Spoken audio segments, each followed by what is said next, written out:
Many a time we come across books that before reading them would kindle in us a kind of imaginative streak, especially because of all those rave reviews it would have garnered, but might end up dramatically different from what we have thought about it, right?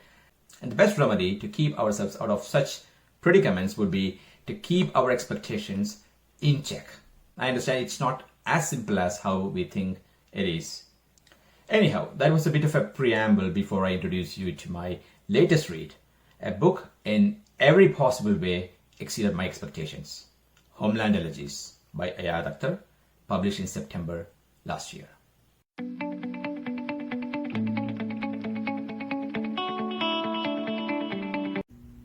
Digging deeper into what this book is all about, this is not a Bildungsroman that I imagined it would be before I read it, nor is this a novel per se, and I would explain to you why I think so. The protagonist's name is Akthar, who is born in Staten Island, New York, to Pakistani immigrant parents. He's a playwright by profession and has won a Pulitzer in the year 2013. Now, if you wiki Akthar, you would pretty much end up seeing the same details I just mentioned. And on top of it, the way the narration goes, the protagonist Akthar doing a retrospection associating him to the various incidents and episodes that happened over the course of time, such as the 9/11, the ascension of Mr. Trump to power, etc., makes me think this is more of a memoir than a fiction.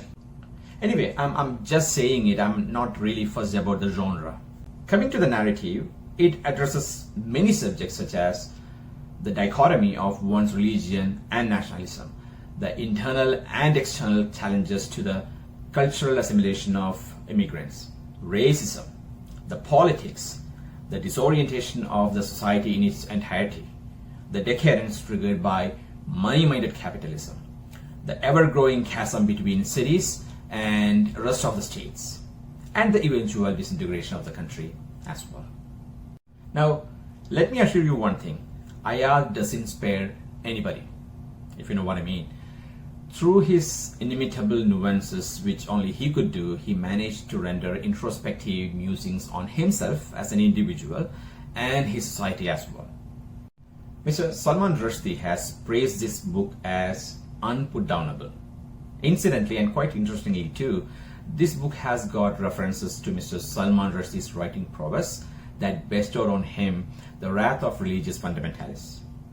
To sum it up, this book is exquisitely timed, rhetoric, and deceptive for a good reason. Thank you.